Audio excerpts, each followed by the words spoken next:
Es imprescindible que este proceso de recolección de datos se dé en forma planificada y teniendo objetivos claros, y eso es muy importante, ¿no? ¿Por qué? Porque al tener los objetivos claros de qué cosa yo quiero demostrar, voy a ver cuánto va a ser mi profundidad para poder recaudar la información, ¿no?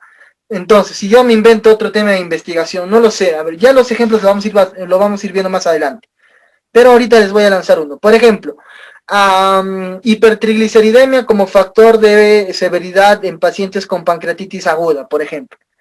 Entonces, ¿cómo sería mi ficha de recolección de datos? Si yo quiero relacionar severidad, tengo que ver bajo qué concepto se mide la severidad en una pancreatitis. Y para eso yo tengo escalas, ¿no es cierto? Entonces, puedo usar, no sé, digamos, se me ocurre ya la escala de Ramsson, ¿ya? Y relaciono la severidad de la escala de Ramsson, los ítems que esta escala me mide, porque me puede medir PAFI, me puede medir temperatura, me puede medir leucocitos, N cosas. Pero yo dentro de esa escala tengo un puntaje. Cuanto mayor sea mi puntaje, de repente es mayor mi severidad.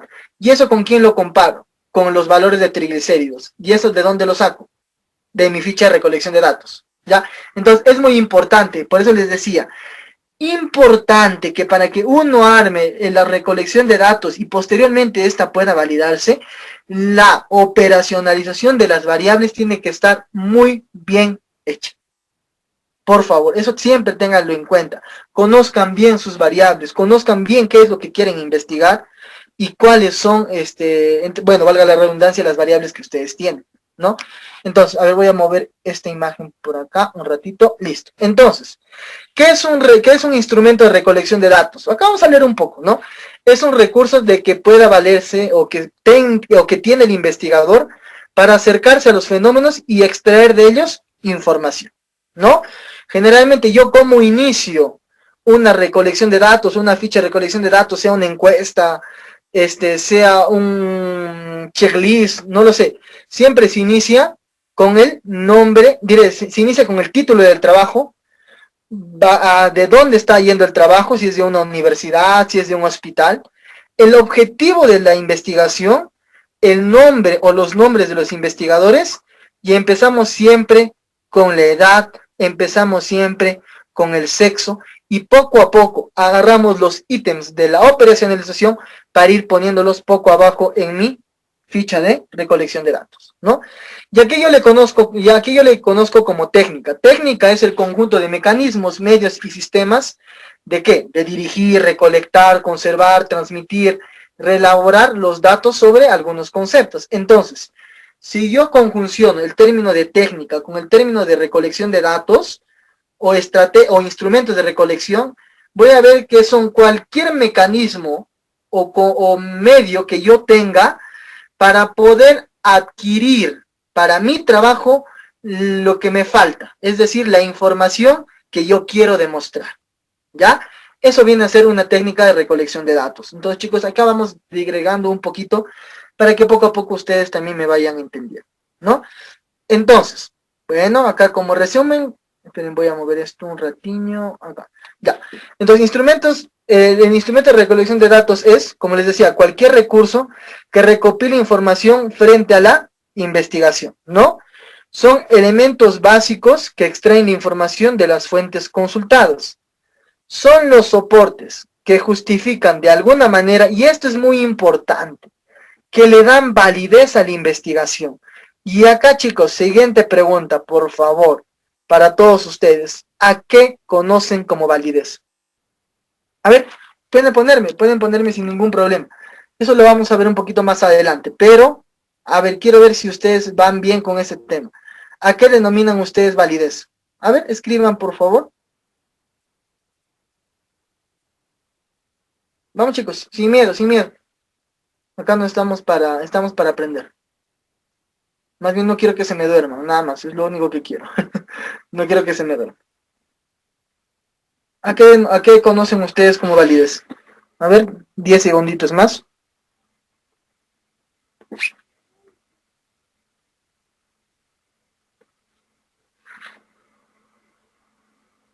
Creo que se han desanimado.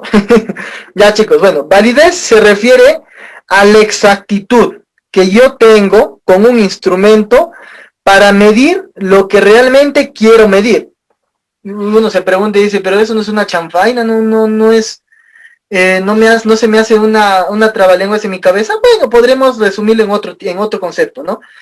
La validez es la eficacia de una prueba para representar, describir o pronosticar el atributo que le interesa al examinador. Eso es lo que ustedes tienen que acordarse, chicos. Por favor, no se olviden de esa parte, ¿ya? A eso se le conoce validez. Entonces, el instrumento de recolección de datos tiene que medirme lo que yo quiero medir. A ver, me invento algo, yo les pregunto. Quiero que esto sea un taller, chicos, así que por favor, vayan escribiendo. Si yo quiero medir la hemoglobina, ya quiero medir los valores de hemoglobina, ¿bajo qué criterios puedo medir? ¿O cómo yo mido la hemoglobina? ¿Cuál es mi unidad de medición? A ver, escriban por favor. Ay, si necesito su participación de ustedes. A ver, si yo veo la hemoglobina, ¿cómo voy a yo medir la hemoglobina? A ver. Voy a medirlo en porcentaje, voy a medirlo, yo sé que lo voy a medir con un hemograma, ¿no es cierto? Pero ¿cuál es mi unidad? Va a ser el porcentaje, va a ser newtons, va a ser metros por segundo o va a ser miligramos por decilitro. A ver, acá me están comentando. Muy bien, chicos, así tienen que comentar. Muy bien, gramos por decilitro. Perfecto. Muy bien, entonces la hemoglobina yo ya sé bajo qué criterios yo lo voy a medir. A ver, si yo quiero medir, no lo sé. A ver, quiero medir nivel socioeconómico. Es una variable. ¿Cómo sería dentro de mi operación de las variables mi nivel socioeconómico para colocarle en mi instrumento de recolección de datos? Tengo nivel socioeconómico severo, muy severo, leve, o tengo nivel socioeconómico alto, medio y bajo, o estratos sociales A, B, C, D y o E, o F inclusive. Entonces ahí yo genero ya automáticamente mi manera de medir. Ya, eso lo vamos a ir viendo un poquito más adelante. Pues ya les estoy adelantando un poco. Ya, entonces eso por favor, siempre ténganlo en consideración. El sexo, ¿cómo se mide? Masculino y femenino, ¿no es cierto? Eso es importante. Entonces, los instrumentos de investigación, chicos, son amplios. Ya eso tienen que tenerlo en cuenta, son amplios. Vamos a tratar de agarrar los más importantes, ¿ya? El tema de la encuesta, el tema de recolección de datos, que es una ficha normal de recolección de datos, y en el caso de la validación vamos a ver un poco de alfa de ChromeWatch, vamos a ver un poco de juicio de expertos, y vamos a ver un poco también de la escala de Likert, ¿no? Eso es importante. Entonces, los instrumentos de investigación son muchos, amplios y variados, y van desde una simple ficha hasta una compleja y sofisticada encuesta, siempre demostrando lo que yo quiero medir. ¿Ya? Muy bien, sigamos. Entonces, a ver, voy a mover esto. Ya está. Entonces, las fuentes de información, ya es lo que les había mencionado. Entonces, tenemos otro tipo de concepto para el caso de las fuentes de información, porque son unidades estadísticas y caracteres donde los elementos componen la población estudiada. ¿A qué me refiero eso? A que las fuentes de información donde yo quiero sacar van a estar relacionadas íntimamente con la población a la cual yo estoy estudiando. Si yo quiero estudiar, no sé, ya, vuelvo a retomar mi ejemplo de hipertrigliceridemia como factor de severidad en pancreatitis aguda, esa hipertrigliceridemia tiene que componer a los pacientes que tienen pancreatitis aguda, porque yo ya determiné que los pacientes con pancreatitis aguda es mi población objetivo. Si yo quiero determinar, no sé, a ver, se me ocurre, secuelas en pacientes recuperados de la unidad de cuidados intensivos post-COVID-19. Entonces, acá yo tengo que las secuelas van a ser secundarias a los pacientes que han estado en UCI por el COVID-19.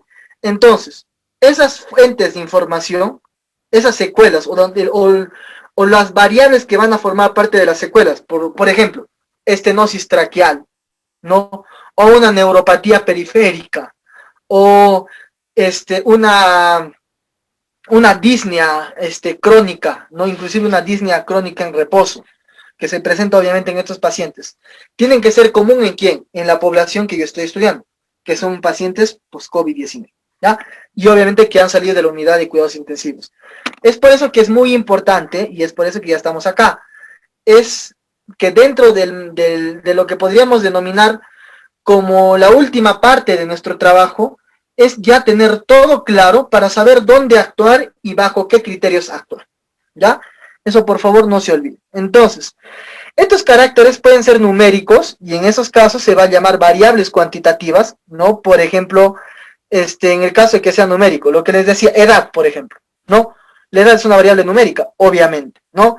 Y el caso del sexo, estaríamos hablando de atributos, de una parte cualitativa, ¿ya? Entonces, acá yo les pongo condición o estado civil. ¿Qué tipo de variable, chicos? Es una variable cualitativa, ¿ya? Y como condición o estado civil puedo tener dos cosas, o bien soltero o casado. Pero yo quiero seguir investigando. Tengo soltero, casado, viudo, que serían 3. Y quiero seguir aún más indagando un poquito más. Soltero, casado, viudo, divorciado. Ya estamos aumentando 4. Y si quiero investigar un poco más, voy a tener soltero, casado, viudo, divorciado y no declarado, ¿no? Entonces, ahí ya 5, se me fue 6. Entonces ahí tengo 5. Entonces, ¿yo dónde he determinado esto?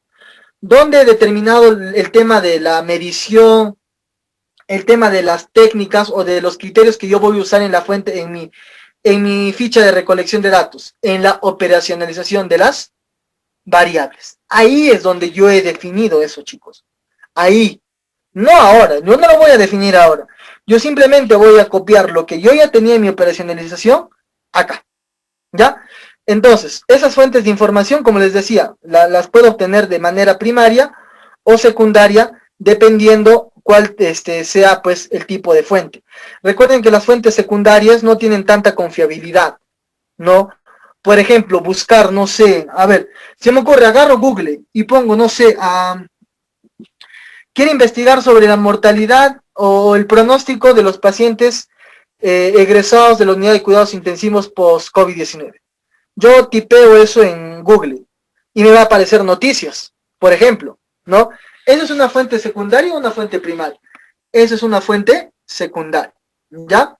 En el caso de que sea una fuente primaria, pues ahí yo voy a tener el tema de PubMed, por ejemplo, ¿no?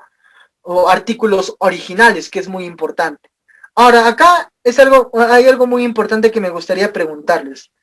El tema de las cartas de correspondencia, ¿cuál creen que sea?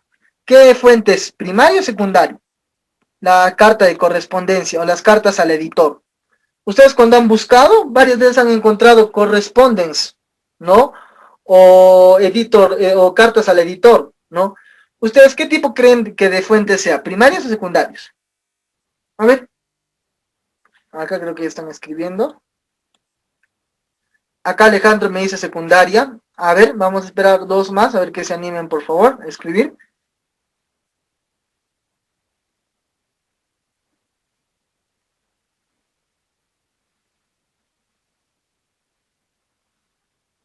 Ya, bueno, mientras se animan a escribir, chicos, entonces el tema de las cartas al editor o las cartas de correspondencia son fuentes primarias. ¿Por qué primarias? Porque el autor lo ha descubierto a través de no solamente la experiencia, pero ustedes me pueden decir, pero la experiencia en el nivel de evidencia no es tan buena, ¿no? Porque el tema de juicios de expertos dentro de la evidencia pues no es tan alta, ¿no? No es una evidencia fuerte, pero se considera como fuente primaria con observación directa, ¿ya? Porque el autor o la persona que está escribiendo sobre ese fenómeno lo está viviendo en carne propia, ¿ya? De manera directa. Eso es muy importante, por favor, chicos, ¿ya? No se olviden. Entonces, eso es lo que en esta parte quería explicarles, ¿no? En lo que viene a ser fuente de información. Ahora, entonces, vamos a entrar a los métodos y técnicas de recolección de datos, ¿ya? Miren, para la recolección de datos primarios en una investigación científica se proceden básicamente por observar, ¿ya? Por las encuestas o entrevistas a los sujetos de estudio y por experimentación. Acá lo vamos a hacer rápido para que ustedes me entiendan y de manera más entendida, ¿ya? Cuando yo estoy haciendo un trabajo experimental, No, ustedes saben que es un trabajo experimental, ¿no es cierto? Es aquel trabajo en el cual el investigador tiene acceso y puede manipular inclusive las variables. Y dentro de estos trabajos experimentales vamos a tener de repente a los ensayos clínicos, por ejemplo, ¿no? A mí se me ocurre, no lo sé, el tema de la vacunación, el tema de la efectividad de la vacuna, ahora justo por este tema del COVID-19, o la efectividad de alguna sustancia natural frente a alguna enfermedad, ¿no? O no sé, a mí se me ocurre, no sé, un medicamento para un tratamiento que está saliendo para el Alzheimer, por ejemplo, ¿no? Entonces, esos son estudios experimentales. Al ser un estudio experimental, mi recolección de datos, ¿ustedes creen que sea por encuestas? ¿Ustedes creen que sea por observación? ¿O yo tengo que experimentar para descubrir lo que quiero? No tengo que experimentar para descubrir lo que quiero. Ya yo tengo mis estudios a doble ciego y entre otros, por ejemplo, ¿no? Yo puedo aplicar a la persona A placebo, a la persona B placebo, a la persona D placebo, a la persona EF, por ejemplo, el medicamento. Entonces, yo tengo que ver, ¿no? Tengo que ver si el medicamento es o no es o no eficaz. Y eso se hace mediante una evaluación clínica. Pero yo automáticamente ya estoy haciendo mi recolección de datos, ¿no? Y para eso yo ya sé qué puede presentarse y qué no puede presentarse. Y es también por eso, muy importante, el tema del marco teórico, ¿no? El tema de la vacunación es algo nuevo, ¿no? Que recién estamos descubriendo cuáles pueden ser sus efectos adversos. Por ejemplo, en el caso de la vacuna de AstraZeneca, bueno, se dice, se menciona, ¿no? Así está la evidencia, de que se puede relacionar a más casos de trombosis venosa profunda, por ejemplo. Entonces, ¿eso cómo lo hemos hecho? Mediante la experimentación, ¿no? Entonces, eso es muy importante, chicos. Entonces, no solamente el tema de la recolección de datos se aplica en muchos sentidos, ¿ya? Y el tema de las encuestas, podemos utilizarlo para un trabajo, no sé, descriptivo, por ejemplo, ¿no? Quiero investigar sobre la caracterización, no sé, de la caracterización de la sepsis neonatal, por ejemplo, en un periodo determinado, en un hospital determinado. Mi encuesta, ¿cómo sería? Sería una encuesta en la cual yo mencione, primero, como es caracterización, tengo que describir todos los fenómenos que se engloban dentro de sepsis neonatal. Tengo que describir sus factores de riesgo, tengo que describir su sintomatología, tengo que describir qué gérmenes, ¿no? Entonces simplemente yo estoy aplicando una encuesta o estoy aplicando un checklist, ¿no? Entonces, en ese caso, yo ya no uso la experimentación, yo uso las herramientas que tengo al alcance, ¿ya? Y acá yo les presenté los criterios para la construcción y elaboración de las técnicas de recolección de datos. Esto, chicos, por favor, no se olviden, es muy importante. Primero, determinar la naturaleza del objeto de estudio. ¿A qué me refiero con eso? A que sepan bien qué tipo de estudio o qué diseño de investigación tiene su trabajo. Si su estudio es prospectivo, es retrospectivo, es analítico, es descriptivo, es longitudinal, es transversal, es observacional, es experimental. Eso ustedes lo tienen que conocer. Es importante, por favor. Eso es un punto muy importante. 2. Las posibilidades de acceso con los investigados. A ver, acá hay que ser realista, ¿no? No con eso les digo que no se puede investigar o X cosas, sino a que por el contexto en el cual nosotros vivimos, hay que ver el tema de que cómo nosotros podemos acceder acceder a nuestra población objetivo. Si yo quiero investigar sobre lo que le estaba mencionando, el tema de las secuelas que deja el COVID tras una estancia en la unidad de cuidados intensivos, por ejemplo. ¿Tengo posibilidades de acceso con los investigados?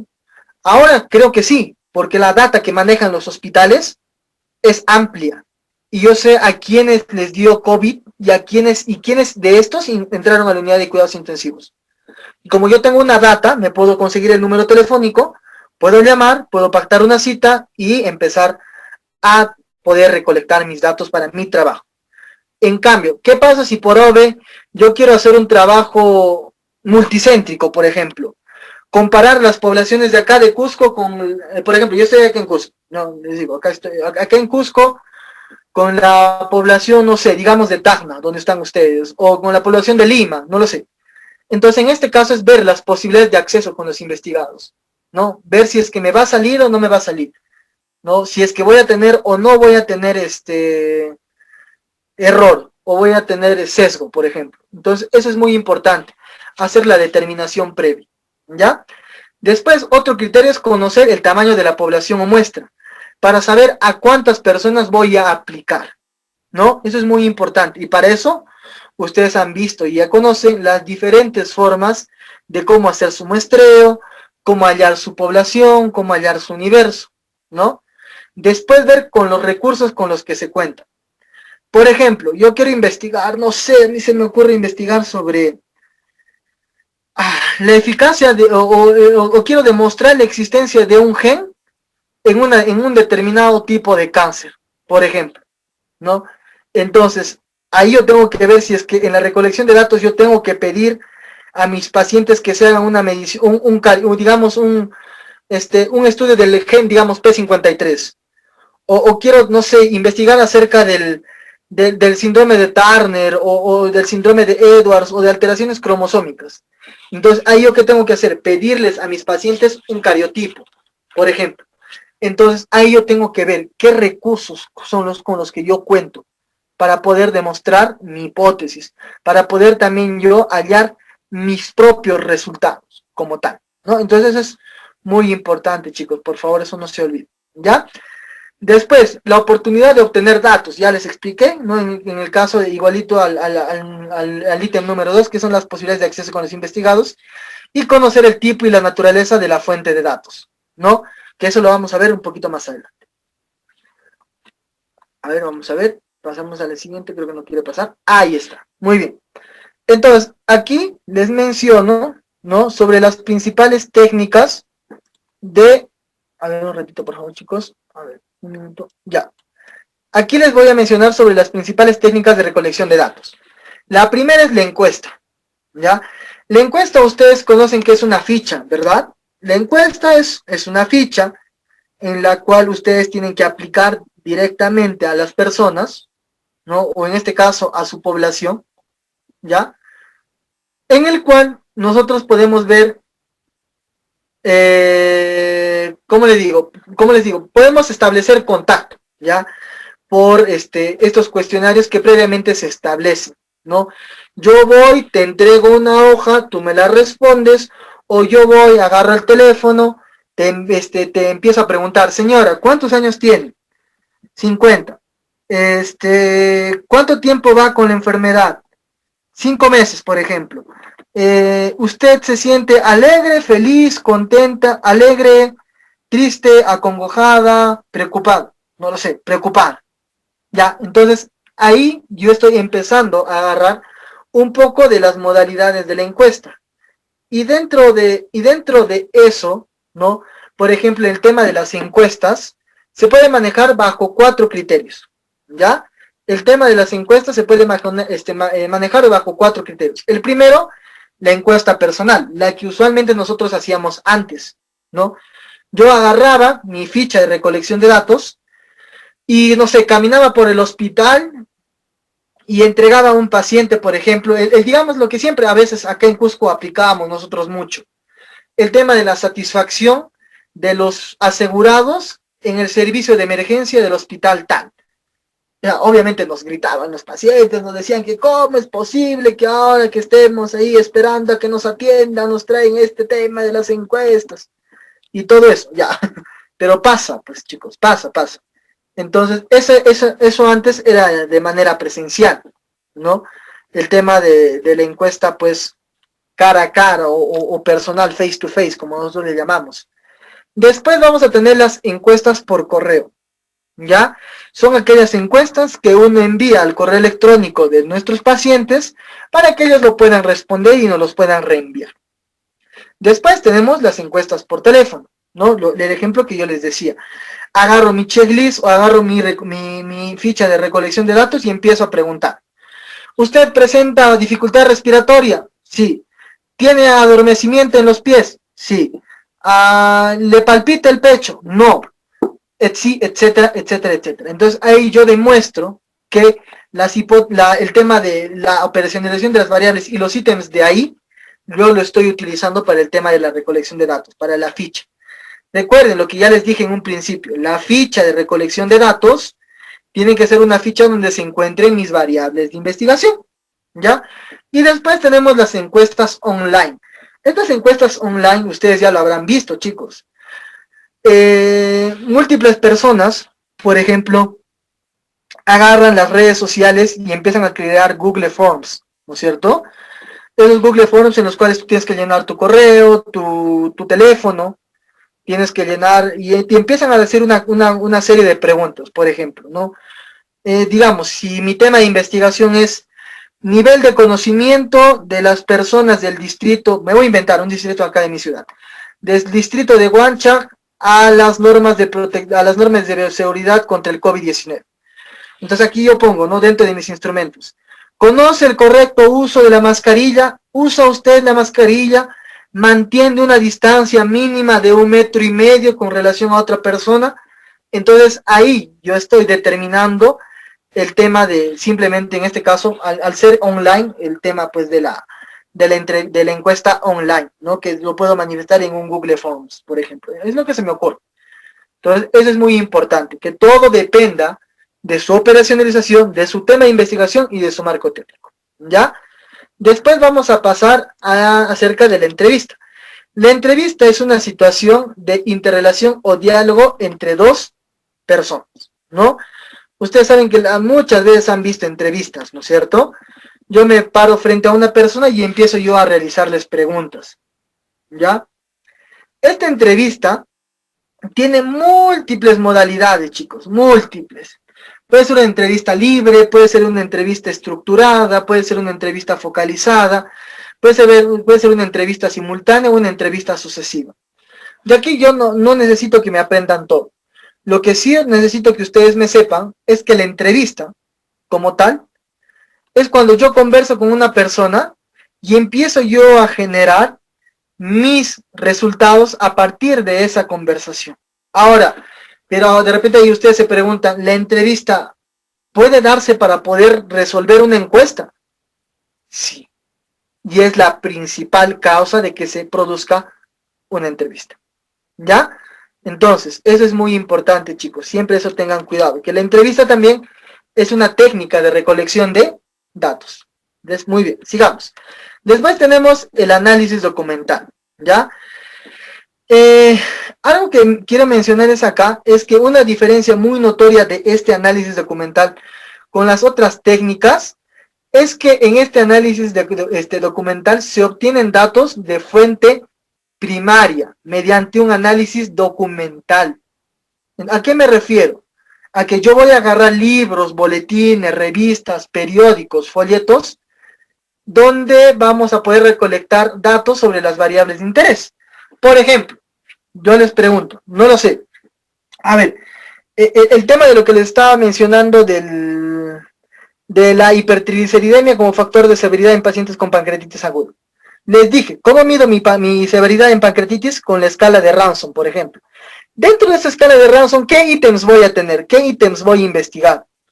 Leucocitos, por ejemplo. Fiebre, por ejemplo. PAFI, por ejemplo. TGO, TGP, por ejemplo, se me ocurre. Amilasa, lipasa. Entonces, ¿de dónde yo he sacado eso? ¿Se me ha ocurrido? ¿Se me ha inventado? No. ¿Lo he sacado de una entrevista? No. Lo he sacado de un libro, lo he sacado de una bibliografía. Entonces, ahí eso se le denomina análisis documental, ¿ya? Y ustedes conocen algo muy esencial como un tipo de análisis documental, la ficha de registro de datos, ¿ya? Ahorita les voy a mostrar un ejemplo de la ficha de registros de datos, creo que lo tengo acá, les voy a mostrar al final porque al final están los ejemplos, para que ustedes lo puedan leer, ¿ya? Después tengo el tema de la observación experimental. A ver, el tema de la observación experimental elabora datos en condiciones controladas por el investigador, como les estaba mencionando.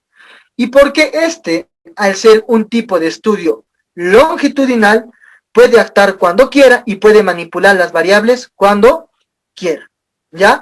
Entonces, esta observación experimental es una poderosa técnica de investigación científica, donde se puede utilizar como instrumento la hoja o el registro de datos. Entonces, eso es muy importante, como les decía. Entonces, por ejemplo, yo agarro, no te quiero ver vuelvo a poner el ejemplo de la eficacia de un medicamento, por ejemplo, de esto. ¿Qué pasa si tengo un chip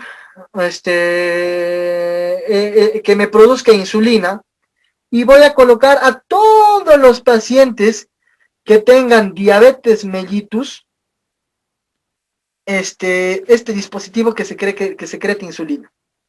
Entonces yo veo y empiezo a hacer mi seguimiento, ¿no? Agarro y pongo, a ver, el paciente, las mediciones de glucosa, ¿cuáles son? Y meto etapas, cuarta semana, quinta, sexta, al mes, 2 meses, 3 meses, 6 meses, al año. Entonces ahí yo estoy generando mi ficha de recolección de datos, sí, pero de manera experimental, porque la variable estoy manipulándola. Ya, yo estoy manipulando mi variable. Y en el tema de la observación no experimental, esta técnica se usa para profundizar el conocimiento del comportamiento en la exploración. Por ejemplo, a ver, acá me invento, no sé, a ver, les voy a hablar sobre un poco de gerencia, ¿ya? Si he encontrado yo en el servicio de emergencia que los pacientes que vienen no están conformes con el tiempo que deben esperar para ser atendidos, por ejemplo, se me ocurre eso, ¿no? Yo puedo plantear la recolección sobre los tiempos de espera de cada uno, ¿no es cierto? Y yo pedir, más o menos tener idea de cómo recolecto esta información, pidiéndoles que escriban cuál es el tiempo que usted cree que es conveniente poder esperar. Y así tener una muestra representativa de todos los clientes, sacamos una media y o un promedio y yo ya tengo mi tiempo de espera, ¿no? Entonces, este tipo de la observación de campo no experimental, como acá lo menciona la diapositiva, se usa aparte para profundizar en este tema, ¿no? Del conocimiento del comportamiento de la exploración, se usa como instrumento de una guía de observación o de campo, ¿ya? Entonces eso es importante, chicos, que también ustedes puedan acordarse. Entonces, seguimos un poquito más, vamos ahora sí a adentrarnos un poco más. Ya estamos en la mitad de nuestra charla, así que por favor, no se duerman, hay que estar felices, por favor. Y hablamos un poco acerca seguimos hablando de los instrumentos para la recolección de datos, ¿no?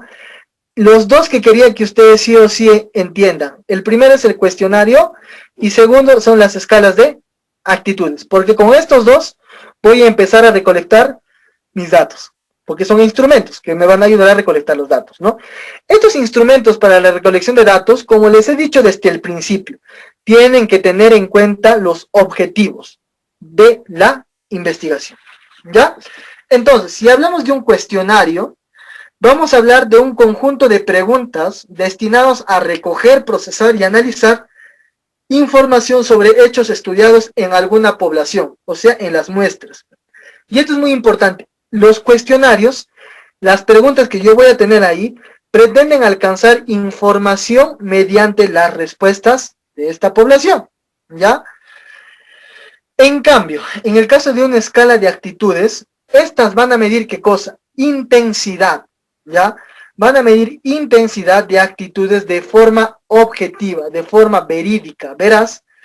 Y para su construcción, ¿yo qué voy a implicar o qué voy a buscar? Voy a buscar selección de juicios o sentencias de acuerdo a reglas, ¿ya? Dentro de estas escalas de actitudes yo voy a medir el tema de Likert, por ejemplo. ¿Usted está de acuerdo con la atención que recibió en el servicio de emergencia? Totalmente de acuerdo. De acuerdo. Medianamente de acuerdo. No de acuerdo o en desacuerdo y en total desacuerdo. Yo estoy midiendo ¿qué cosa? Intensidad. ¿Ya? Y eso lo vamos a ver con los ejemplos más tarde. Así que solamente les estoy explicando un poco de la parte teórica. ¿Ya, chicos? Entonces, las escalas de actitudes, métanse en la cabeza Likert, que es lo primero. ¿Ya? Entonces, ahora sí, nos vamos primero a la construcción de un cuestionario. Yo cómo construyo un cuestionario. Primero, especifico la información requerida, ¿ya? Lo que yo quiero investigar, ¿no es cierto? Determino el tipo de preguntas y para eso les he traído acá estas preguntas, ¿no? Miren, hay tipos de preguntas. Hay preguntas abiertas, hay preguntas cerradas. Abiertas es cuando yo permito que el paciente hable. Por ejemplo, si yo quiero medir satisfacción, pongo, ¿no?, en mi encuesta, ¿cómo usted se sintió en el servicio de emergencia? Y dejo un espacio en blanco. Y el paciente puede ponerme aburrido, estresado, cansado. Entonces, ese término de abierta es lo que yo estoy dejando un espacio en blanco para que mi paciente se explaye, o para que para que la persona en la cual yo estoy investigando se explaye. En cambio, en el caso de que sea una cerrada, tengo dos cosas. Si quiero designar el sexo, voy a poner varón o mujer. Es punto. Entonces ahí yo denomino dicotómicas, porque es varón o mujer, son solo dos. Si yo quiero determinar, no lo sé,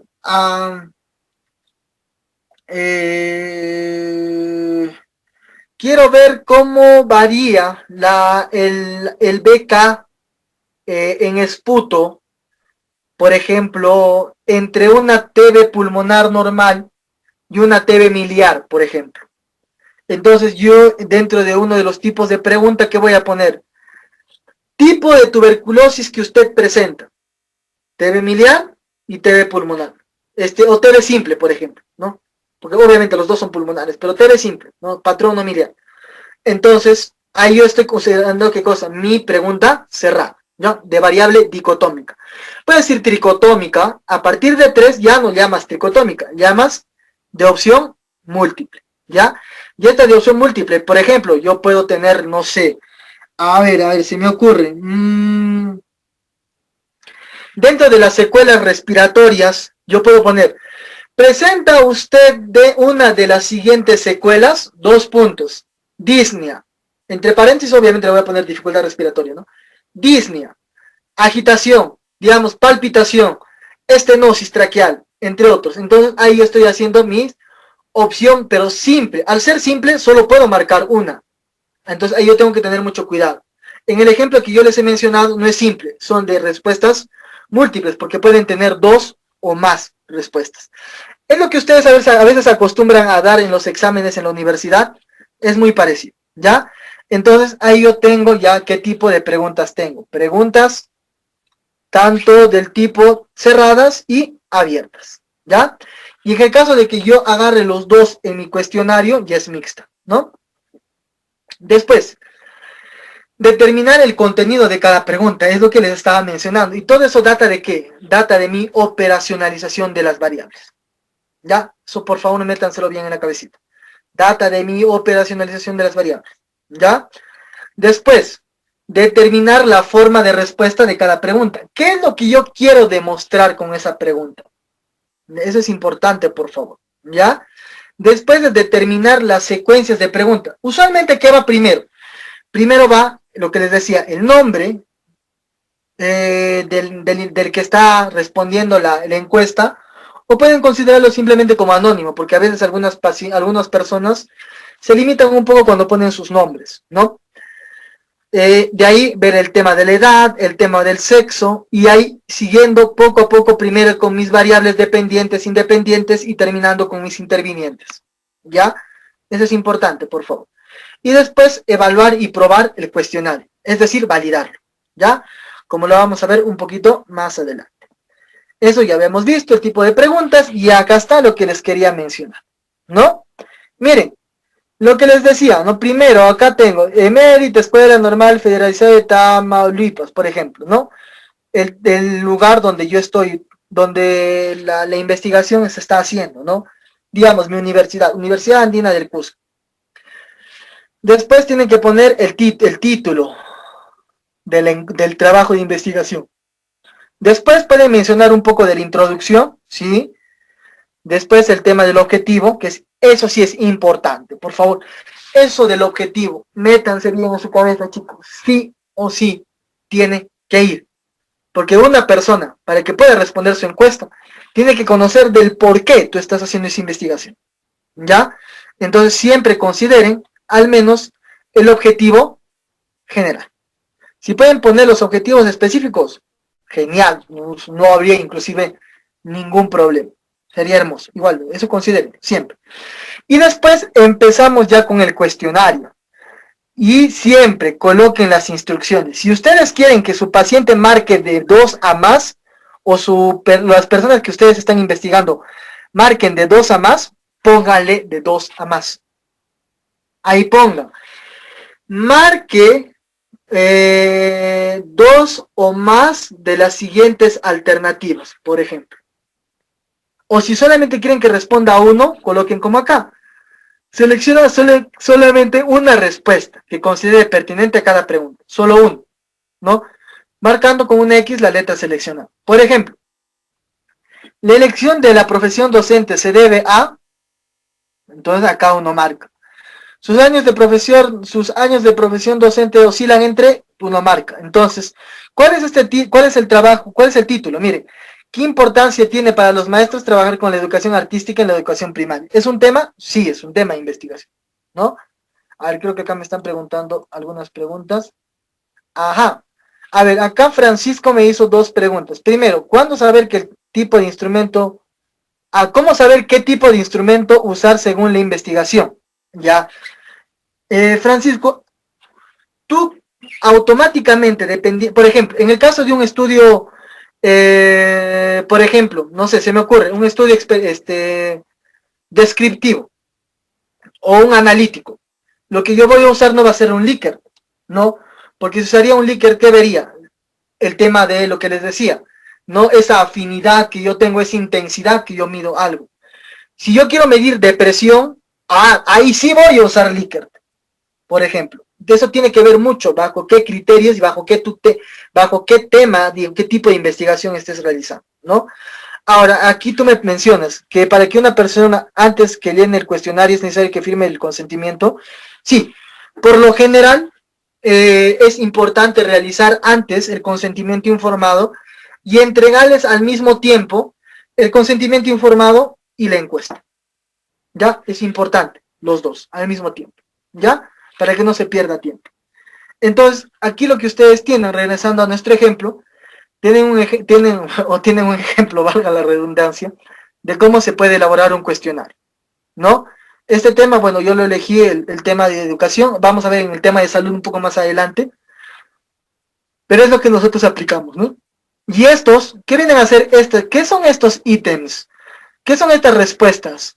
Estas respuestas es mi estratificación de mi variable, ¿ya? Acá yo podría poner, señale su sexo, varón, mujer, ¿de dónde ha salido? Eso ha salido de mi operacionalización de las variables. Señala el tipo de pancreatitis que tiene.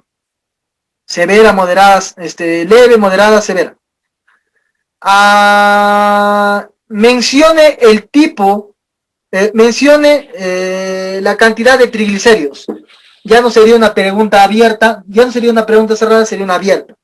Pero que también depende de quién, de mi operacionalización de variables. Todo, chicos, vuelvo a repetir, todo depende de las variables.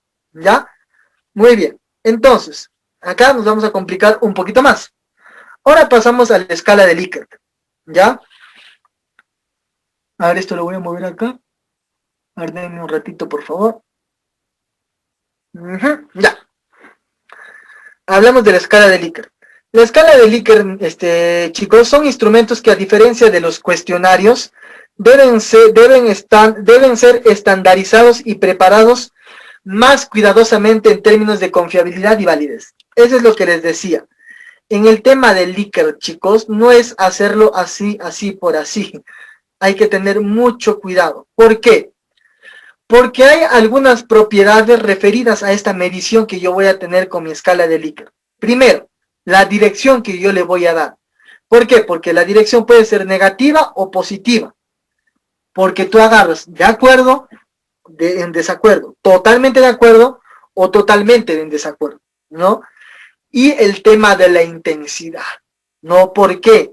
Porque en Likert yo mido si la persona está fuertemente convencida sobre algo o está totalmente rechazando algo, ¿no? El tema de la intensidad es muy, muy, muy importante. ¿ya? Por favor, eso no se olvide. Y hay algunos pasos para hacer la construcción de mi escala de Likert, que son estos de acá. El primero es definir la actitud o variable que voy a medir. No sé, a ver, se me ocurre el tema de satisfacción, por ejemplo, ¿no? Es muy importante. En Likert, la satisfacción sí se tiene que medir con Likert, ¿ya? Después ver el tema de la operacionalización de las variables, es decir, mis indicadores, era lo que les decía. ¿Ya? Acá creo que hay otra pregunta. Ajá, acá Miriam me pregunta, ¿en qué tipos de trabajos de investigación es recomendable usar una escala Likert? Ya, justo eso les estaba mencionando ahorita. En el caso de una escala de Likert, es importante ver cuando yo quiero medir satisfacción. Ya, una de las principales. Después, cuando yo quiero medir, ¿qué más podría medir? Intensidad, ¿no? ¿Puedo medir intensidad? Sí. Puedo medir impacto. El impacto también puede medirse con Likert, ¿no? Entonces, ahí les estoy dando algunos ejemplos. Después de determinar la operacionalización de las variables, tengo que hacer la determinación de la dirección positiva o negativa del ítem, ¿no? Si yo quiero medir, no sé, por ejemplo, esto lo habrán visto en las escalas para medir ansiedad o depresión, cuando les pregunta, ¿últimamente usted se ha sentido triste? Últimamente, no últimamente, y ahí les empiezan a medir un poco de intensidad, ¿no es cierto? Entonces ahí yo estoy midiendo un poco de la escala del Likert y estoy determinando o bien la dirección positiva o negativa del ítem, ¿no? Muy de acuerdo o desacuerdo, a favor o en contra, pero tengo que tener los dos extremos, ¿ya? Y hacer la asignación de valores escalares a cada ítem, ponerle un número, como lo vamos a ver acá en los ejemplos, miren. Miren, esto es Likert, miren. ¿No? Y aquí yo tengo alternativas. Este puede ser muy de acuerdo o este puede ser en desacuerdo. Miren, creo que es el único que tengo. Sí, ya. Qué raro. Había otro. A ver, espérenme un ratito. Había otro que quería mostrarles. No sé si seguirá acá. A ver, espérenme. Ajá. Sí había otro. A ver, espérenme. Denme un minutinho, por favor. Ya, ahora sí. Me había olvidado de ponerle los efectos. Listo. Entonces, miren. Estos son los ejemplos que yo tengo para mi Likert, ¿no? Mi primera alternativa, muy de acuerdo o muy en desacuerdo. Totalmente de acuerdo, totalmente en desacuerdo. Definitivamente sí. O sea, si te preguntan, ¿usted iría a, no sé, usted iría a tomarse sangre todos los meses, por ejemplo? Definitivamente sí, definitivamente no. O completamente verdadero o completamente falso. O mucho o no en lo absoluto. Entonces ahí yo tengo los dos extremos que me determinaba esto, ¿no? La determinación de la dirección positiva o negativa.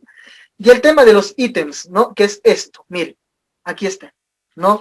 Miren, mi escala de actitud hacia la alimentación, ¿ya? Aquí, por ejemplo, yo tengo un ítem, dice, creo que comer sano es importante para mi salud general.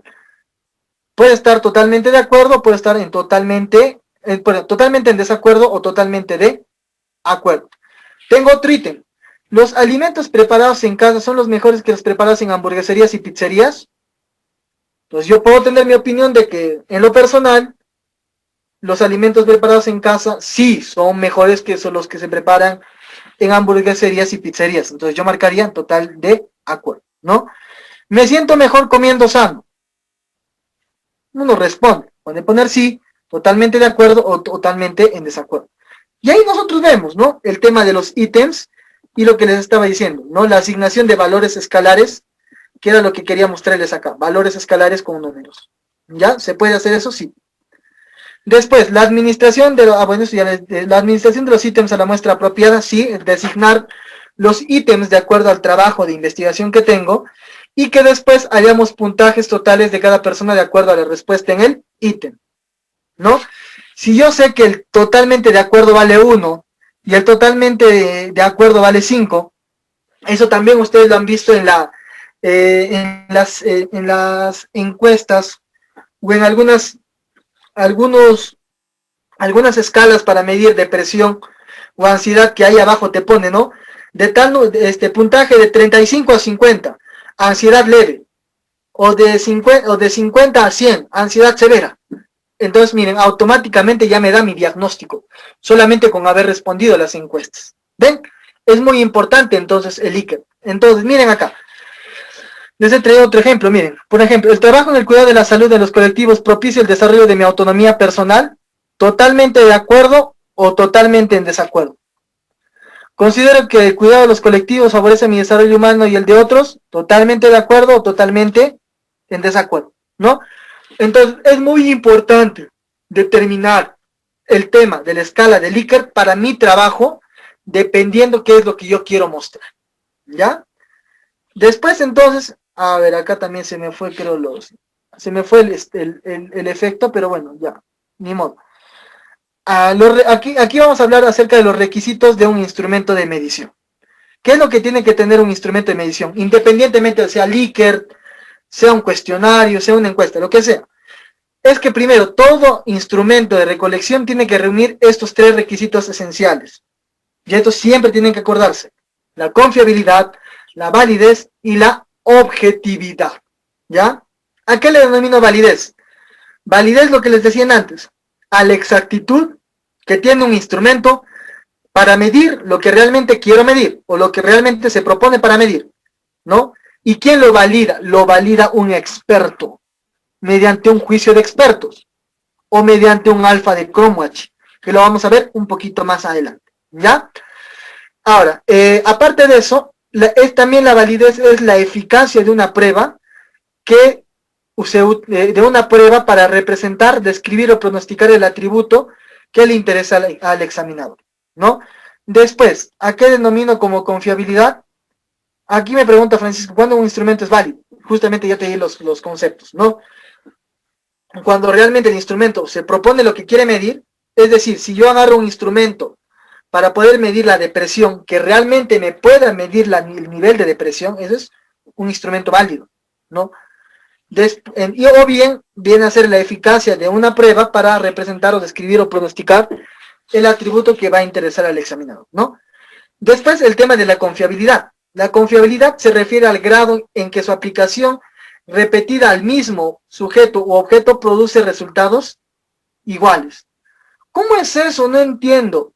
Mire, cuando yo hablo de confiabilidad, voy a referir al grado de cuántas veces yo voy a aplicar el instrumento a la misma persona, produciéndome los mismos resultados iguales. ¿Me entienden? A eso se le denomina confiabilidad. Yo agarro mi prueba, no sé, a ver, acá agarro, y empiezo a escribir, no, empiezo a llenar. Y cuando me lo vuelvan a aplicar, tiene que producirme resultados iguales. No esto que me está midiendo ahorita depresión, para otra persona va a medir ansiedad. No. Tiene que ser para todos iguales. Ya los resultados tienen que ser iguales. Y en el caso de la objetividad se refiere al grado en el que el instrumento es permeable a la influencia de los sesgos y tendencias de los investigadores que los administran, califican e interpretan. ¿A qué me refiero? A que cuando un instrumento es objetivo, va a estar libre de sesgos, ¿ya? Y eso es lo que yo realmente quiero buscar como instrumento, que esté libre de sesgos, que no haya un trabajo parecido que pueda utilizar y pueda modificar el objetivo para el cual ya fue creado mi instrumento. Entonces, eso es muy importante, ya el tema de la objetividad. Acá me hacen otra pregunta.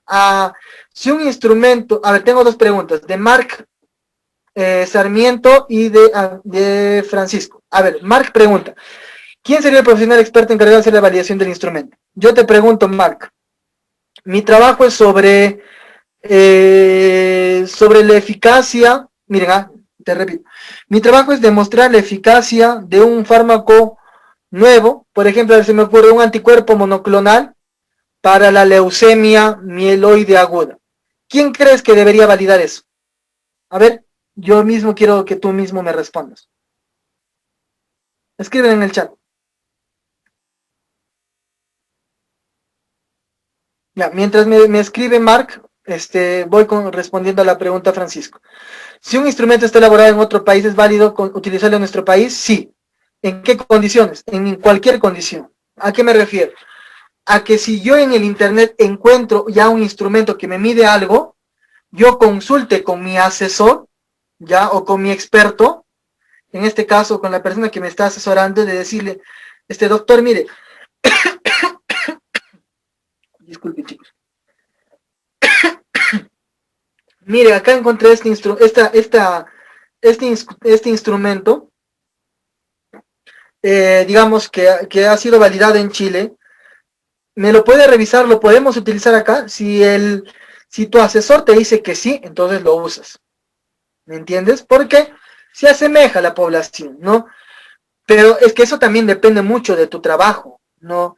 Si yo quiero medir, quiero utilizar un instrumento en altura y quiero aplicarlo aquí en Cusco y encontrar un instrumento de altura, no sé, en Madrid, donde Madrid ni llega a 150 metros sobre el nivel del mar, no va a validar, no. Entonces depende de muchas condiciones, depende de tu trabajo. Ahora, Mark, lo que te estaba preguntando era si es que yo quiero descubrir la eficacia de un fármaco que actúa como anticuerpo monoclon, un fármaco ya que va a actuarme frente a una leucemia mieloide aguda. ¿Quién crees que sería mi experto? ¿Sería un gastroenterólogo? ¿Sería un endocrinólogo? ¿O sería un hematólogo? Eso es lo que quería preguntarte. Eso va a depender de la persona con la cual tú te estés asesorando. Si yo quiero medir en este caso esa eficacia de ese fármaco, va a tener que ser frente a un hematólogo. Si yo quiero, a ver acá, wow. Muy bien, hematólogo, perfecto, ¿no? Aquí Carilyn me menciona una pregunta muy grande. A ver, dice, ¿les parece si me van escribiendo todas las preguntas y lo respondemos al final? Para, para no demorarnos mucho, por favor. Disculpen. Sí, Junior. Perfecto. Hay un link. Perfecto. Si hay ese link, por favor, chicos, roten ese link para que al final, bueno, me lean las preguntas y podamos responderlos, ¿no? Entonces vamos a seguir. ¿En qué estaba? Me he hecho olvidar. Ya. Les estaba explicando acerca de la confiabilidad de esto, de la validez y la objetividad. Nos vamos a resumirlo aquí en este grafiquito, en este ejemplo. A ver. Ajá. Miren, este gráfico a mí me parecía muy interesante. ¿Por qué? Porque aquí vamos a medir la validez y la confiabilidad de un instrumento. Ya, miren. Ustedes cuando juegan a las flechas o cuando juegan tiro al blanco, bueno, yo le llamo tiro al blanco, si es que nosotros vemos que todo lo que hemos lanzado no entra, o uno o dos de los elementos entra dentro de mi objetivo, no es válido ni es confiable. ¿Qué pasa si todo entra, pero ninguno va a mi objetivo específico? Simplemente que es confiable, pero no es válido. ¿Por qué? Por ejemplo, si mi objetivo es hallar la severidad de la si mi objetivo es hallar la trigliceridemia como un factor de severidad para una paciente con pancreatitis aguda, yo no voy a poner acá que se me ocurre la hipertrigliceridemia puede ser o como uno de los ítems para mi recolección de datos. No voy a poner la hipertrigliceridemia es un factor para arteriosclerosis. No me va, ¿no es cierto? No me cuadra. Entonces siempre es importante buscar esto de acá, que todo instrumento, que todo ítem que yo voy a utilizar siempre esté disparándose al centro, esté disparando al objetivo de investigación, para que sea válido y sea confiable. ¿Ya? Entonces, miren, ya hablamos sobre la validez, ya estamos terminando el seminario, chicos, ya vamos a relajarnos un ratito. Ya, voy a tomar un poquito de agua, espérenme un minutito, por favor. Quiero ver si se está entendiendo. No sé, chicos, ¿se está entendiendo, por favor? A ver, escríbanme en el chat o puedan aprender su micro, no hay ningún problema. ¿Se está entendiendo, no? Siento que no. A ver, acá en el chat. Ya. Perfecto, chicos, gracias. Ya, sigamos entonces. Ahora sí, vamos a hablar de algo un poquito fregado. El tema de la validez del contenido. Mire, el tema de la validez del contenido es que se va a referir al grado en el que un instrumento refleja un dominio específico de contenido de lo que se mide. Uno se puede pensar, ¿qué? Bueno, sí, como dice ahí, la validez del contenido es el grado que tiene un instrumento que va a permitir que se refleje el dominio que tiene lo que realmente quiere medir. Si yo quiero medir depresión, ese instrumento que yo tengo tiene que reflejar que la respuesta o todo el tema de lo que está dentro de este instrumento pueda medir lo que yo quiero, en este caso la depresión, ¿no? Si yo quiero medir lo que les decía, el tema de las secuelas en pacientes COVID, yo sé que eso no es un estudio analítico, simplemente es un estudio es un estudio descriptivo, ¿no? En el cual yo simplemente voy a decir, presenta tal cosa, sí, presenta tal cosa, sí, tal cosa, sí, tal cosa, no. Pero yo ya sé qué cosa quiero medir con eso. Quiero medir las secuelas, ¿no? Y este instrumento tiene que estar basado en las secuelas, ¿no? Si yo veo y digo, no sé, a ver, se me ocurre que dentro de las secuelas, yo investigué y en mi marco teórico está que los pacientes pueden desarrollar una neuropatía periférica, por ejemplo, muy parecido a lo que pasa con la diabetes. Entonces, lo considero, ¿no?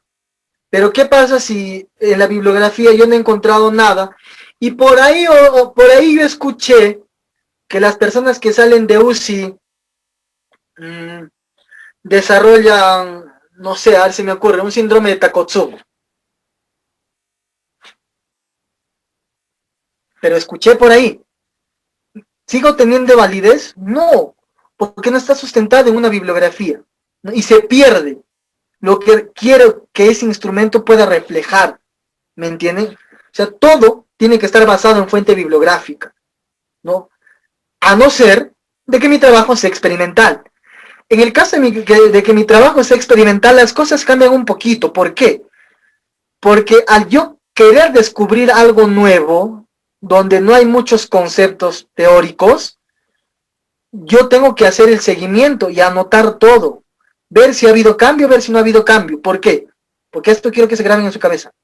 Todo estudio experimental sirve como base para los demás trabajos. ¿Por qué? Porque son artículos originales, ¿ya? Y un artículo original, tú vas a descubrir conocimiento. Con eso no digo que un estudio analítico no se descubra conocimiento, sí se descubre, pero al ser analítico, también ¿qué haces? Interrelacionas conceptos que ya se han determinado antes, ¿no? Entonces la diferencia entre los tipos de estudio varía mucho, o sea, uno puede pasarse horas hablando acerca de cómo hacer validar un instrumento, pero aquí hablamos lo que uno tiene que saber y lo esencial, ¿no? Lo que sí o sí tienen que ustedes conocer. Entonces, después es la validez del contenido es el grado en la que la medición representa el concepto a la...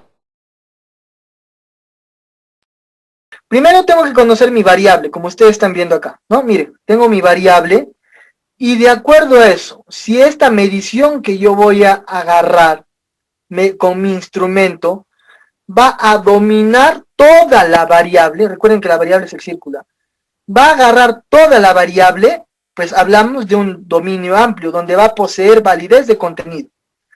Pero ¿qué pasa si solo me agarra un pedacito? Hablamos de un dominio estrecho, donde no posee validez de contenido.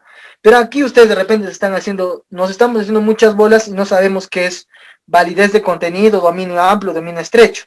Se los voy a resumir así en términos bastante fáciles de entender. Yo tengo una variable, ¿ya? Por ejemplo, condición socioeconómica. Para que esta variable de condición socioeconómica pueda medirse, yo tengo que buscar en la bibliografía qué tipo de condición socioeconómica hay. No sé, se me ocurre. Ya, como nivel socioeconómico A, B, C, D y E, ¿no? Yo considero a los 6, mi dominio es amplio. ¿Qué pasa si yo considero solamente al A, la B y al C? Mi dominio no es amplio, mi dominio es estrecho. ¿Ya? Mi variable, no sé, es, por ejemplo, si mi trabajo de investigación es grado de discapacidad en relación con el área cerebral afectada por ictus isquémico, por un ictus cerebral. Mi variable, por ejemplo, va a ser grado de discapacidad, ¿no? Ustedes saben que el grado de discapacidad se mide bajo escalas, ¿no es cierto? Por ejemplo, el índice de Barter. Si yo dentro del índice de Barter considero la mitad, hablo de un dominio estrecho. Si considero toda el índice, hablo de un dominio amplio, porque me abarca a toda la variable. ¿Ya? Cuando me abarca toda la variable, posee validez. ¿Ya? Posee validez de contenido. Y en el caso del área cerebral afectada, si yo hablo de área cerebral afectada, ¿cómo yo mido eso primero? ¿Por una escala? No, el área cerebral afectada puedo medirla por examen físico, pero si yo le mido por examen físico, no todos los pacientes me van a presentar lo mismo, y neurológicamente ustedes saben que la parte neurológica es una parte bien complicada, y si al examen físico yo quiero hallar el área cerebral, tengo que ser muy bueno. Si soy muy bueno y lo conozco mucho y tengo la experiencia, podría ser un dominio amplio. Pero ¿qué pasa si nosotros lo hacemos, estudiantes, digamos, de medicina que no hemos aprendido mucho, no nos hemos canchado mucho en esto como un neurólogo? Ya no estaríamos entrando como como un dominio amplio, sino entraría como un dominio estrecho. Entonces, si mi variable es grado de discapacidad, ¿cómo yo lo mediría? Yo preferiría medirlo con una tomografía, por ejemplo. No, ya yo tengo ya un dominio mucho más amplio. Entonces es muy importante conocer cómo yo voy a medir las cosas, ¿no? Entonces vamos a seguir. Entonces, hablando de validez, hay tres tipos de validez. Esta es la validez de contenido, ¿ya? Hay otras, la validez de contenido se puede dividirse también en tres, ¿ya? En lo que es la validez predictiva, que lo vamos a hablar rápidamente porque no necesito que lo sepan mucho, pero sí la parte inicial, ¿no? El tema de la validez. Entonces vamos a hablar acerca primero de la validez predictiva, ¿no? Muy bien. La validez predictiva, chicos, está relacionada con quién? Con el criterio, ¿ya? Con el criterio que yo tengo. Y responde a esta pregunta: ¿cuán efectivo es un test para la predicción de un resultado futuro? Este tipo de validez, chicos, es útil en las pruebas de admisión, en las que se examina la concordancia entre las predicciones efectuadas de la prueba y los resultados observados, por ejemplo, en el rendimiento académico general, ¿no? ¿Y cómo yo demuestro esta validez predictiva? Mediante puntaje, ¿ya? Entonces, y esto va a medir el desempeño futuro de la persona o de la actividad o de la tarea. Ese es en caso de una variable predictiva. Después voy a tener el caso de quién, de una variable, de la validez concurrente. En la validez concurrente se establece la relación entre los resultados de test y los índices del criterio obtenido aproximadamente al mismo tiempo, ¿ya? En este caso, en la validez concurrente es apropiada para quién, para las pruebas de diagnóstico en el uso de qué, de la psicología, ¿ya? Y por ejemplo, se puede determinar la correlación entre los rendimientos en una prueba, ¿no? O el logro de objetivos o los trabajos de investigación desarrollados por los alumnos, ¿no? Es importante en este tema de la validez. Y bueno, en cuanto a la validez del constructo, se refiere a cuán exitosamente un instrumento representa y mide un concepto teórico, ¿no? Eso es, creo que lo vamos a ver mejor con el gráfico que está acá a continuación, que es esta de acá. Que primero tenemos la teoría. A ver, esto quiero mover un ratito, por favor. Quiero moverlo esto acá. Ya. Y no. Ya. Entonces, por ejemplo, miren.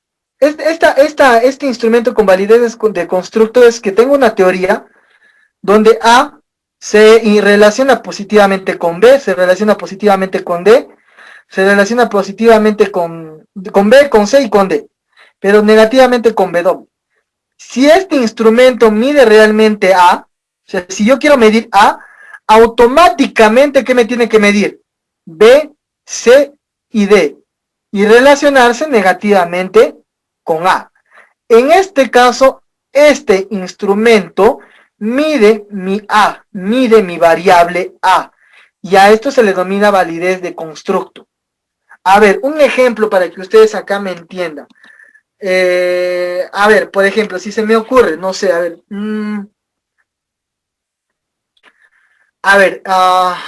El tema de un infarto agudo de miocardio, por ejemplo. ¿Ya? El tema de un infarto agudo de miocardio. ¿Puede relacionarse con arteriosclerosis? Sí. ¿Puede relacionarse con arritmias? Sí. ¿Puede relacionarse con muerte súbita? Sí. ¿Puede relacionarse con neuropatía periférica? ¿O puede relacionarse con ictus cerebral? Sabemos que el ictus es una consecuencia de un factor de riesgo cardiovascular, ¿no? Pero generalmente es consecuencia, por no decir en casi todos los casos, de un trombo que se suelta. Entonces, negativamente estaría actuando ahí el infarto de cerebro con el infarto de corazón con el infarto de cerebro, por ejemplo, ¿no? Entonces, ahí tiene mucho que ver con el tema de la validez de constructo, ¿no? Y bueno, miren acá para ya entrar a los ejemplos, les he traído un flujograma donde vamos a tener cómo se hace la redacción final del instrumento, ¿no? Miren, primero es conocer el diseño de los instrumentos básicos para la investigación científica, lo que les mencioné, ¿no? Desde un principio, la escala, la encuesta, la ficha de recolección de datos, qué es lo que tienen que poner. Después hacemos la validación de juicio de expertos y hacemos la validación psicométrica. Ahorita les voy a mostrar cómo se hace la evaluación de juicios de expertos, ¿ya? Después tenemos que determinar, lo que les decía, al mismo tiempo ver el tema de los objetivos de la investigación, tema del marco teórico y hacer la construcción del primer instrumento, ¿no? Que es la redacción del ítems, ¿no?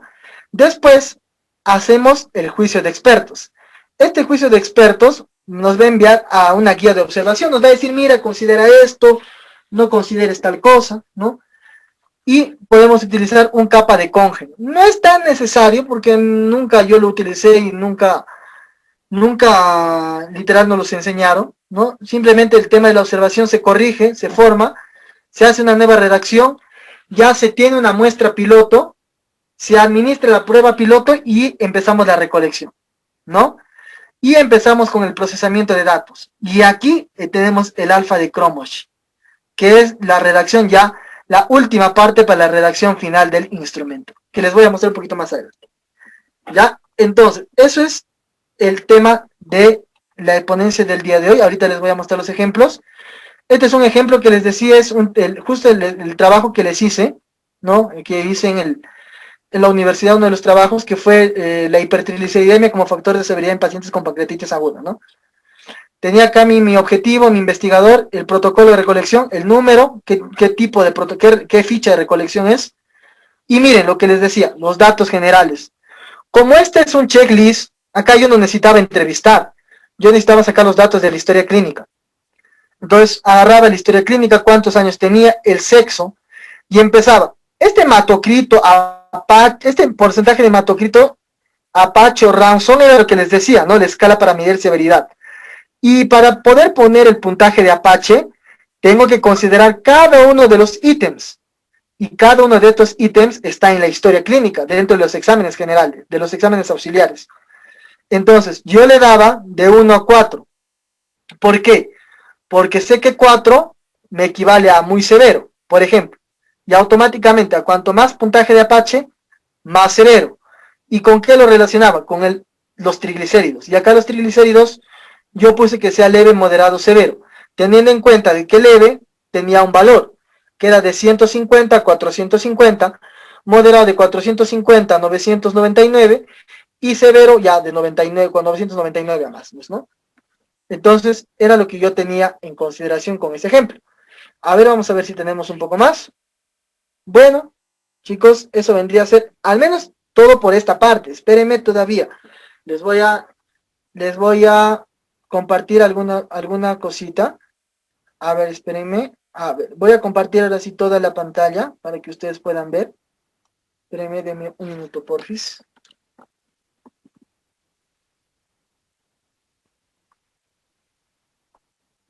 Compartir pantalla, ya. Miren. Ya están viendo todo mi escritorio. Acá están las diapositivas. Miren, espérenme, voy a mover esto. Ya, primero ver el tema de lo que les decía, los juicios de expertos. Miren, el juicio de expertos es lo que yo tengo que aplicar estadísticamente. ¿Ven? Miren, este juicio de expertos tiene que hacerse con una serie de valores, que es estos. Estas son las hojas de preguntas para la evaluación. Esto, lo que ustedes están viendo acá, es lo que yo tengo que presentar juntamente a mi ficha de recolección de datos, a mi asesor o a las personas que yo consideren que sean mis expertos. Por eso se le denomina juicio de expertos, ¿ya? Juicio de expertos. Si mi trabajo tiene que ver con gastro, busco gastroenterólogos. Si mi trabajo tiene que ver con neurólogos, busco neurólogos. A nefrólogos, busco nefrólogos, ¿ya? Y obviamente, todo esto es su explicación matemática, ¿no? Si quieren estos Word se los paso para que ustedes lo puedan tener y lo puedan leer. Ustedes me avisan nomás con confianza, yo se los paso, no hay problema. Y aquí lo importante es esta medición, los valores que yo voy a sacar. ¿Por qué? Porque mire, quiero que lean esto. El presente documento tiene por objeto el de recoger información útil de personas especializadas acerca de la validez del constructo, confiabilidad y aplicabilidad. Lo que les dije, ¿ya? Y que está integrado por 10 interrogantes.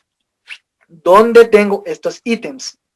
5, que representa el mayor valor de la escala y debe ser asignado cuando se aprecia que el ítem es absuelto por el trabajo de investigación de una manera totalmente suficiente. 4, representa que la estimación del trabajo absuelve en gran medida la interrogante.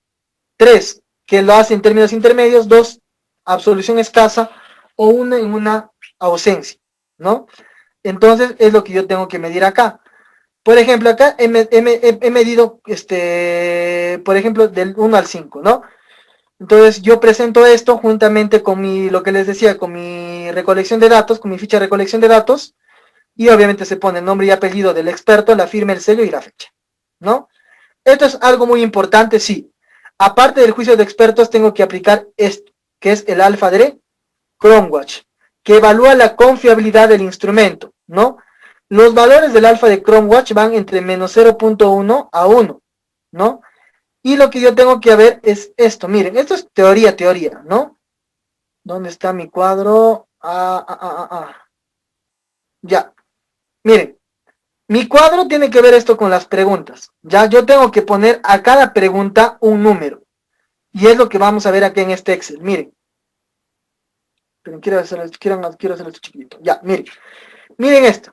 Tengo la pregunta 1 y que dice A, B, C, D y E son las personas que han firmado, ¿no? Entonces, cada pregunta tiene su confiabilidad, ¿no? Miren, yo tengo acá la serie de formas. Y cuanto más se acerque a 1, como es este alfa de ChromeWatch, miren, cuanto más se acerque a 1, significa que mi cuestionario es muy confiable, ¿no? Y con eso yo ya puedo hacer la ejecución ya del cuestionario y puedo empezar ya a hacer el tema de la recolección de datos. Miren, aquí les quiero presentar alguna alfa de ChromeWatch. Miren, es un trabajo que se hizo con un instrumento para el procesamiento de los datos de los cuestionarios de la satisfacción del usuario de consulta externa, por ejemplo. Aquí yo mencionaba, ¿no? El tema de la satisfacción, lo que les decía, ¿no? Tenía una pregunta y acá el paciente respondía, de acuerdo, muy de acuerdo, nada de acuerdo, ¿no? Entonces yo acá ponía y las percepciones igualitas, ¿no? Entonces los reportes se hacen de esta manera, ¿no? El tema de la fiabilidad, de la capacidad de respuestas, entre otros, lo que nosotros hemos trabajado, ¿no? Entonces, ese es el tema, la parte epidemiológica, bueno, que tiene que ver con la cantidad de satisfechos, no satisfechos, ¿no? Que eso se mide con la escala de Likert, como les decía.